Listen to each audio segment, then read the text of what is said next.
Welcome to Taking Care of Lady Business, where we put the business back in lady business. Hosted by Jennifer Justice, founder and CEO of the Justice Department, a management, strategy, and law firm that works with female and woke male entrepreneurs, executives, talent, brands, and creatives to build and maximize their wealth, focusing in the areas of tech, consumer product, finance, media, entertainment, and fashion. Jennifer interviews entrepreneurial women who have done it all, who will be sharing their secrets on all things business, especially as a woman. These highly successful women will share strategies and insights, including what not to do and what it takes to win. And now, here's your host, Jennifer Justice.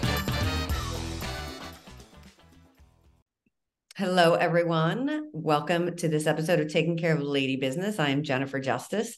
Today, we have the amazing Cindi Leive. She's the co-founder and CEO of the Meteor. Hi. Hi, how are you? I'm good. I'm so happy to have you on here. Thanks for having me. The words lady business pulled me in. I mean, I had to, right? It's Yeah. like when people like, lady business literally just used to be about, the nether regions. I'm like, okay, come on, let's take it back and put the business back into lady business. Right. Lady business also happens from the neck up as it happens. Yeah. See, that's another tagline. So let's start with talking about what the Meteor is, but then I want to get into your background because it's so interesting what you've done and how you've pivoted throughout, and any female audience wants to hear how you change from one thing to a next so seamlessly. Yeah. Well, thank you. And I'll tell you about the Meteor, although I remember very clearly having a conversation with you about it when it was just like a little seed of an idea. It was right before the pandemic, and I don't even think we had a name for it yet. But at any rate, we are a media company that focuses on what you might call modern feminist content. So we make podcasts, we produce live events, we're starting to produce little film and television, and also publish newsletters and regular social media, all around this very wide galaxy of issues that so many women, girls, non-binary people, and our allies are interested in right now. So to kind of situate it, we had our first ideas meeting in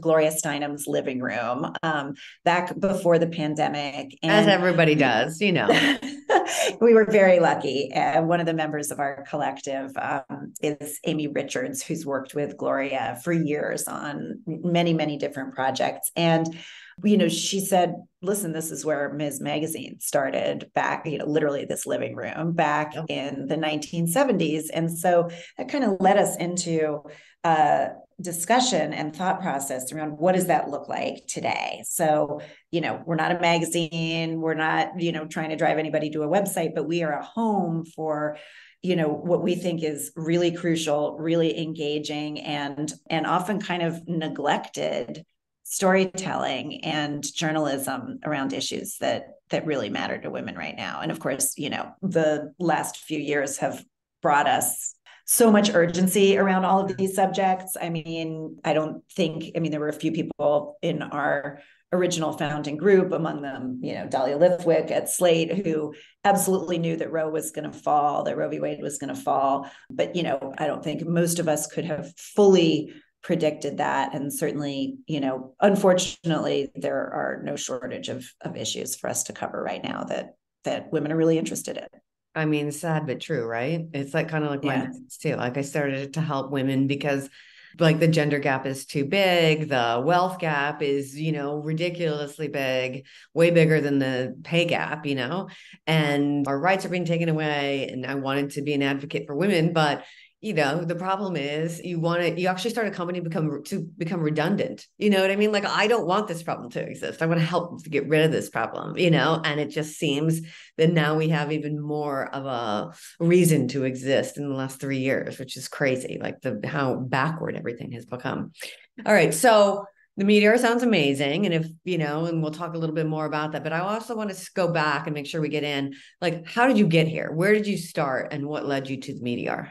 I mean, I've always worked in media, and my previous life was in magazines. I was the editor-in-chief of Glamour magazine for a long stretch. And then before that, Self magazine, which was and is very health and fitness focused. brand. I was definitely at my fittest when I was working at Self. And although it was funny because I always tell the story that there was a moment when my then boss, who was the chairman of the company, called me to his office and told me that he wanted me to move over to Glamour and be the editor there. And not my first thought, but definitely like my second or third thought was like, oh, maybe now I don't actually have to run the marathon that I had been training for, the literal New York City marathon at Self. So I did end up running it, but I didn't have to have like quite the high standards that one has in, you know, if you're doing that, running a health and fitness magazine. But at any rate, I've always just been interested in, you know, like probing all of the issues that go on in women's lives that are, you know, I think certainly when I started in media, but even today, sometimes neglected by the quote unquote, you know, like mainstream media, which tends to be, you know, more male run, certainly, you know, still today, very white run, even in places where there's more gender diversity, there tends not to be much racial diversity. And so I just, you know, I'd always been really interested in exploring the kind of media that people often write off as like quote unquote women's media. So, you know, during the time that I was at Glamour, which of course was a very wide-ranging magazine, you know, lots of people were coming to it for the fashion, for the beauty, for the relationship content, you know, but we saw increasingly that, you know, people were really interested in hearing about, you know, the kind of broader context of political issues, what's happening, you know, in the workplace, what's happening in their financial lives, and projects like Glamour Women of the Year, which was our annual event honoring, you know, incredible women of all kinds, including trans women. It became a much bigger and bigger part of what we were doing every single year. And so, you know, that there's an audience out there for this. And yet, you know, at a lot of women's magazines, or, you know, which don't really exist in the same way that they used to anymore, but even women's digital media brands, it's just not what the business model is. So it's always like the thing that when resources are tight, you have to leave on the cutting room floor. And so the idea at the Meteor was to make something for those kinds of issues were really, you know, what the brand and the company were established to do. You know, they're not the garnish on the plate. They're kind of, you know, they're the entree. They're the reason that people are coming to work for us. They're the reason that readers are coming. They're the reason that sponsors and advertisers are coming. So yeah, that's real lady business. Yeah. Well, it's all really real lady business. I still love fashion and beauty. You know, there's just room for all of it. That's true too. So you went from working inside a company to, you know, somebody is, you know, providing, you know, all the salaries, the health insurance, budgets, you know, basically the vision, et cetera. And then, you know, you go and decide you're going to start your own media company, right? And especially at a time where people were like, oh, media companies, digital media companies, or in general, like talking about in particular women. So, I mean, that's a massive change, right? You've become the person in charge of all of this. Like, it is a big. What led that? Like, I mean, how did you, a lot of people always want to know, like, how did you decide you could do it? Like, what did you surround yourself with to do that? Yeah. I mean, I think, you know, in some ways it didn't feel like a big leap at all, because I do think, you know, most editors in chief, particularly, you know, if you've been with a brand for a long time and you've seen it through lots of different market ups and downs, and like leaning into video and leaning into digital and leaning into live events. And, you know, certainly over the last, you know, 20 years in media, something was always changing. And I don't think you could be a sort of awake and alert editor in chief if you weren't constantly thinking about strategy and dealing with things like, you know, right sizing your staff for, you know, whatever direction the company needed to go in. So I don't think like the pieces around, you know, budget management, things like that, those didn't feel like a stretch. I think, you know, the interesting thing is just, first of all, raising money for a company that was like completely new to me. And PS, since we are talking about like taking care of lady business, like one thing that it took me a long time to understand is like, you know, I had my deck together and it was like rigorously honest, and it still is, because like, I don't believe you should be like exaggerating what you can do. And, you know, I would go into these meetings and people would be kind of like, wanting me to say like, this is going to be the Uber of feminism and we're going to make you like $3 billion. And, and I'd be like, no, this is going to be like a profitable, which in media is a huge victory in and of itself, like intelligent company. It's going to return money to its investors who are, by the way, almost exclusively women and, underrepresented groups in general. And B, you're going to be producing great work along the way, but there was this like real push. And so then I started to look at other people's investor decks and, because you do this all the time, the extent to which like people, and not exclusively men, but like frequently men, just like lie in those things. I could not believe it. Like you read these decks and you're like, you're not going to do that. There's no way you're going to do that. And you're definitely not making that much money in that period of time. Yeah. And so I'm not saying that the moral of that story is, like go out there and bullshit in order to get investors. But I do think that like, there's a certain, kind of like modesty with which I was sort of approaching the project. And I like to think like I kept the faithfulness and the honesty to the numbers, but also, realized that like you have to be incredibly evangelical in order to get people on board with your vision. Cause that's certainly like what all the guys are doing. Yeah, no, that's true. That the evangelical part is absolutely true. You have to be an amazing salesperson in order to like start your company and make it grow. Mm-hmm. All right. So you cross that hurdle. You're like, okay, I can raise the money. I have it. And when did the Meteor officially launch? We launched right around the time of the 2020 election. So we kind of soft launched right before that with our weekly podcast, Undistracted, which is hosted by the absolutely wonderful Brittany Packnett Cunningham. Yeah. And, literally launched like 3 weeks before the election. And, people were like, why are you launching right before the election? But like Brittany had something to say, and it was really important that we be out there. Then we sort of fully launched the following summer of 2021.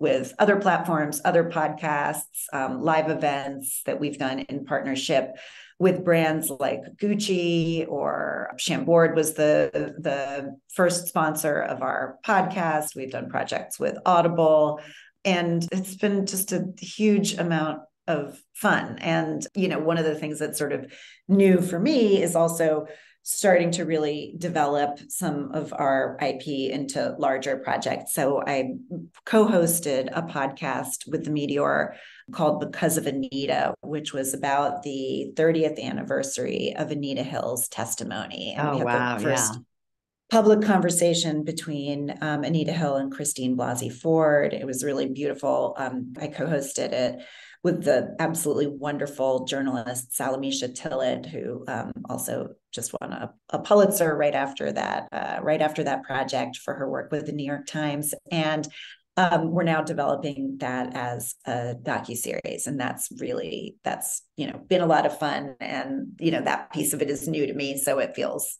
exciting. So when you are, so when people like want to interact with the Meteor, like how do they do it other than, a podcast? We're on social media. We're most active on Instagram and TikTok. So you can just follow us at The Meteor on Instagram, and I hope you do. And you can also sign up for our newsletter. There's a link right on Instagram. It's probably the easiest way to do it, or you can go to our website to sign up for the newsletter. The website is wearethemeteor.com. And we have a wonderful, at the moment, twice weekly, although we have some exciting plans for expansion, newsletter that really covers the sort of, political and non-political landscape from an intersectional feminist point of view. We have a couple of really wonderful writers.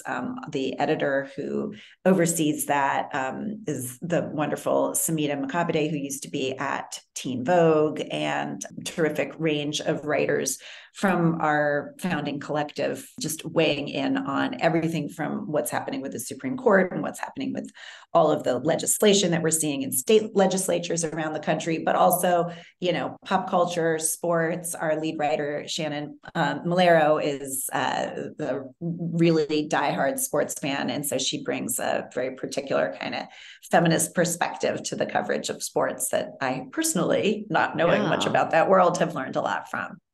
So, obviously in your background and what you were doing as an editor and over all of the years, and we kind of hit on this a little bit earlier. It's like everybody thought like, oh, women don't really want to talk about, politics. We only care about, clothes and beauty and et cetera. Like, what gave you, other than Glamour and, Women of the Year awards, which obviously, grew very quickly, and it was like the seat to have, and you were crying, and it wasn't like, who are you wearing? Although everybody was dressed fabulously, it was literally full of substance, like, how did you know, and how do you know that continue to know that you have an audience for this? You know what I mean? And because it can be very deep, and sometimes people want to escape, and like, what kind of question that is, but like, I want to know the answer. I think, you need to have just a variety of textures. Like I'm super interested in these issues, and like, I don't want to follow someone who's going to like lecture me all the time, or have, talking about these issues feel like eating your broccoli. That's not what's going to pull people in. And I think that's true across any kind of media, but certainly, for us, I think the trick is, being able to share things in a way where, first of all, it's accessible and digestible. We do short explainer videos on TikTok and elsewhere, and that's like the only way people consume the brand. That's right. Completely fine with us. We also cover a range of subjects and with a variety of tones. Sometimes it is incredibly serious. Sometimes it's lighter, it's funny. And, I think you have to do that. Like nobody wants to be yelled at. So like the newsletter, which I hope you'll subscribe to, once again, go to wearethemeteor.com. No, like the newsletter like makes me laugh on a regular basis. And so I think you just need to have that kind of like mixture of tones. And even, with something that is more serious and not, like haha funny, like the Anita Hill podcast, that was a really engaging story. And we had the good fortune of being in conversation with people like Anita herself, who were able to like really tell the story in an engaging way. So you're not in a classroom, even if it is serious, or, the issues that are being illuminated are like real and profound, and, we're not making jokes about them. You're still wrapped up in a story. I'll give you an example. This is a really serious story, but it's one of the things that we've done that's had the biggest impact in the world. We launched a video series last fall called United States of Abortion, and it was following the overturning of Roe v. Wade. We wanted to show what was really happening on the ground for patients and providers. And our first episode was with a woman in Texas named Amanda Zarowski, who had been experiencing a miscarriage and was sent home from the hospital because they said they couldn't, quote unquote, do anything. She ended up developing sepsis, being in the ICU, almost losing her life. We made a film about her that, got a huge amount of attention, went viral, lots of places covered it, like People magazine, which don't necessarily always cover these kinds of quote unquote political issues. And she ended up becoming the lead plaintiff in the groundbreaking lawsuit against the state of Texas. She also testified on the floor of the Senate Judiciary Committee a couple of weeks ago. Anyway, it had real ripple effects. This was a 3.5 minute social video.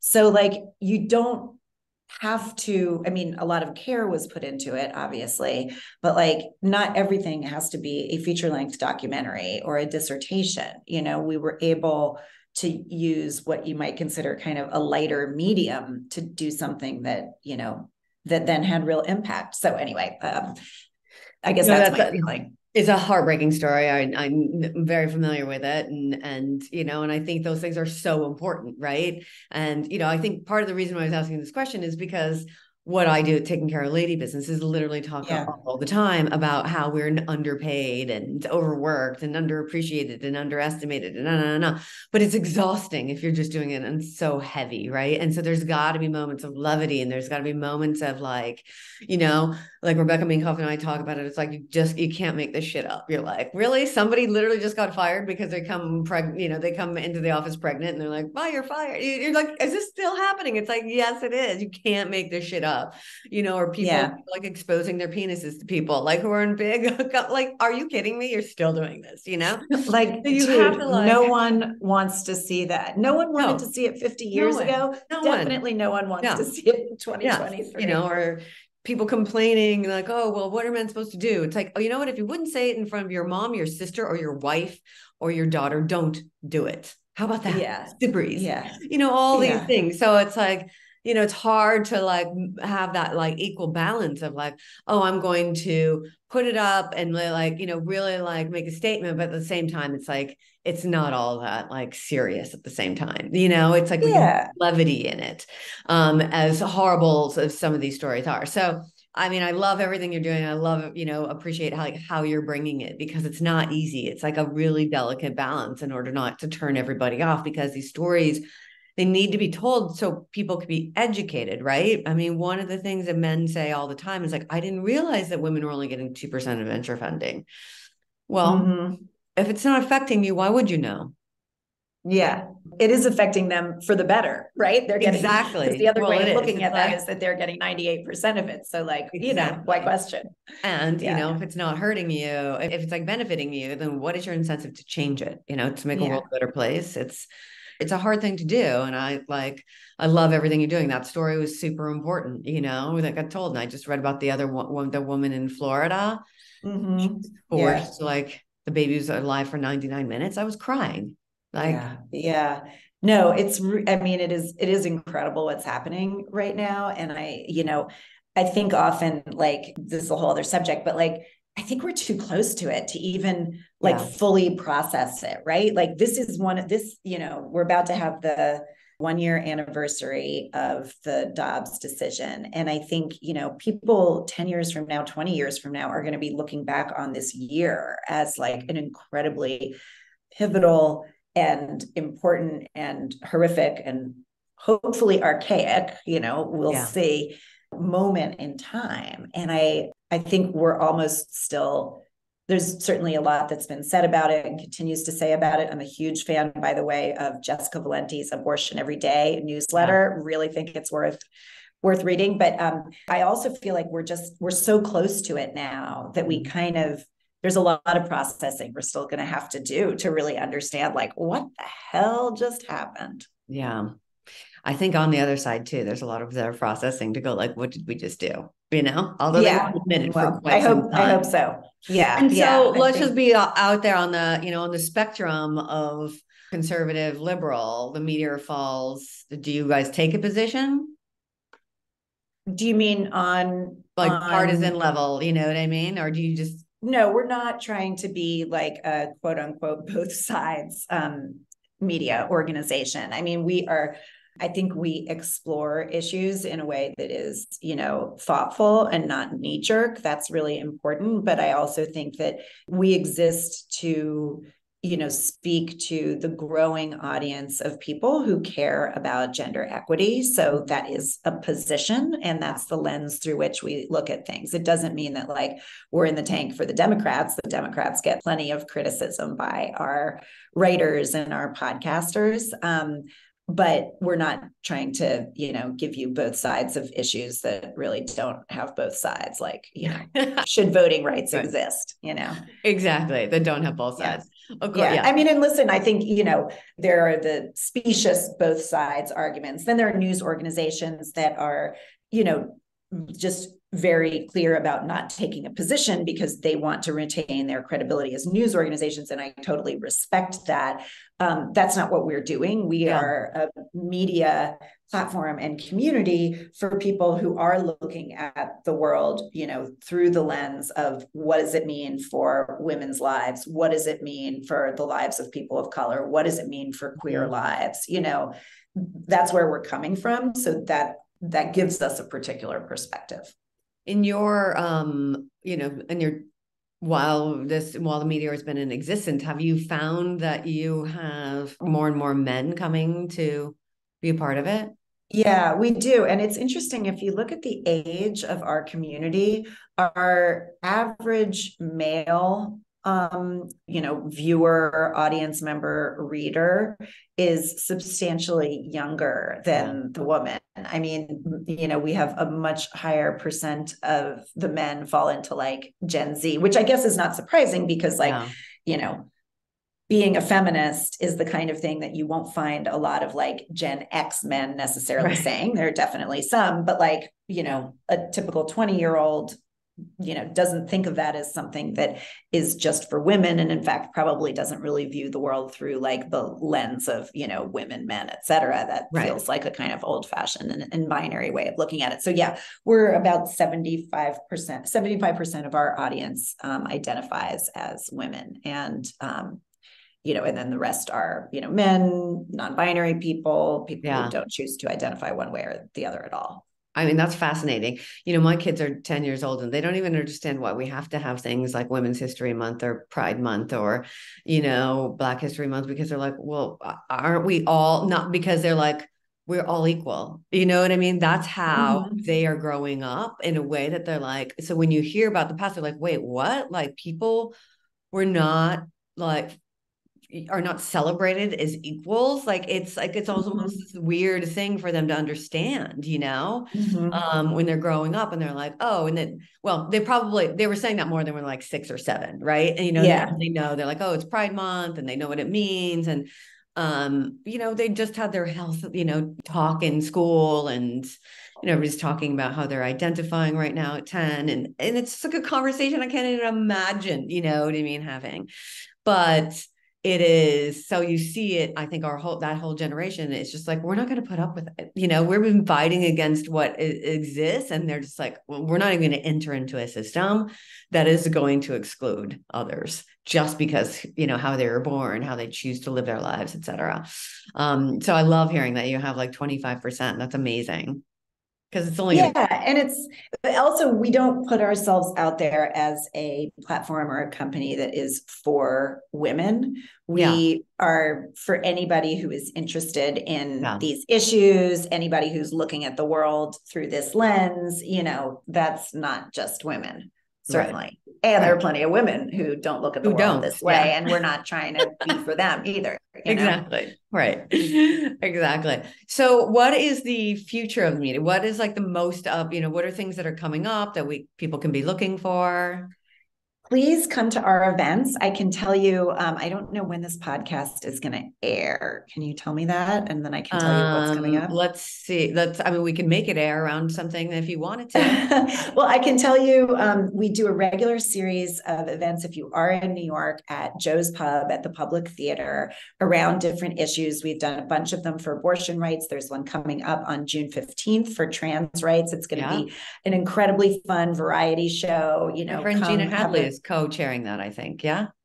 No, Raquel Willis is the curator. If you are in New York, we have a regular series at Joe's Pub at the Public Theater. It's an hour-long variety show, music, comedy, spoken word, action steps around a different issue each time. So we've done several of them for abortion rights. They've all raised money for the New York Abortion Access Fund. We are doing one on June 15th. Around trans rights, and all of our door proceeds go to the Trans Justice Funding Project, which funds these amazing grassroots groups around the country. And it's going to be incredible. We have Raquel Willis curating. We have amazing musical acts. The comedian Jess Tom is performing. It's really going to be terrific. And so if you missed that one, then please stay on the lookout for others. We also do large quarterly summits. We have a big one coming up on workplace issues in October. And then in November, we're doing 2 really back-to-back. Our flagship event, Meet the Moment, is happening at the Brooklyn Museum. And that's intergenerational groups of women and women's allies talking about all kinds of different stuff. It's going to be great. Last year we had Dolores Huerta in conversation with Christian Smalls, who had just unionized Amazon. And so, looking at like 2 organizers who are literally 28 and she's 92. So 2 organizers who are, decades and decades and decades apart, talking about a lot of the same issues. And it's a lot of fun. And so please come join us for those. And so when was that last one that you were saying? Our flagship, you want me to say the whole part again? No, just the flagship Okay. one. Yeah. Our flagship event, Meet the Moment, is happening at the Brooklyn Museum on November 11th. We launched it last year. It's a day-long summit with a cocktail party and lots of moments to meet other people who are interested in these issues. Incredible speakers. We had just an amazing lineup last year, and I think this year is going to be even better. So please come join us at the Brooklyn Museum. And if you want to know about all of this stuff and the events and read our columnists and download our podcasts, just follow us on the Meteor on Instagram. Amazing. All right. So I know that you have to go and you have a hard stop, but there's one question I ask every single person on this, and that is, what is the worst advice you've ever received? Well, it's funny. When I think of worst career advice, I always think of, and this is not my story. I'll tell you my story in a second, but I used to have a colleague at Glamour whose mother had instructed her to put her height and weight on her resume when applying for jobs. She came from a family in the South, and I couldn't tell you the thought process behind this. She was applying for jobs in magazines, and yet her mother told her this. So, that to me is like, that's the bar of worst advice. And mine is probably not that bad. But I remember once I was asking for a raise, and I went to my immediate boss, and that person was going to have to get sign off from their boss.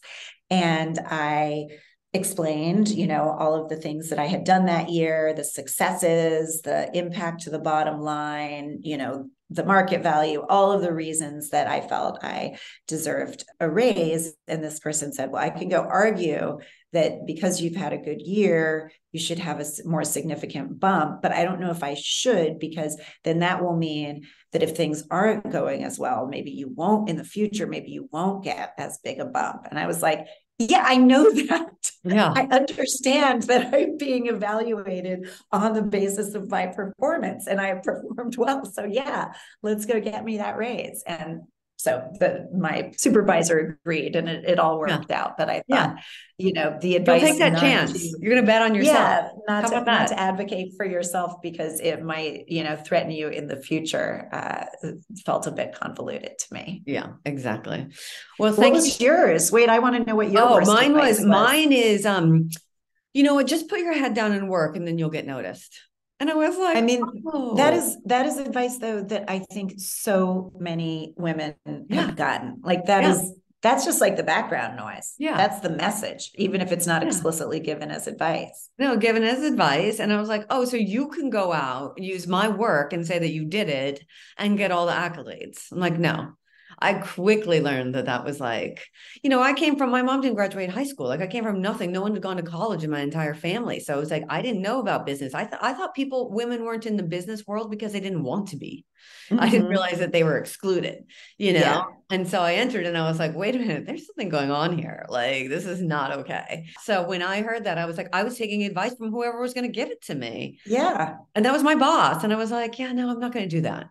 Yeah. I'm not that person anyway, Yeah. Yeah. Well, that's good that you knew immediately. Yeah. Oh, that is some deeply shitty advice. Yeah. That's good. And it only benefits one party here, and it's not.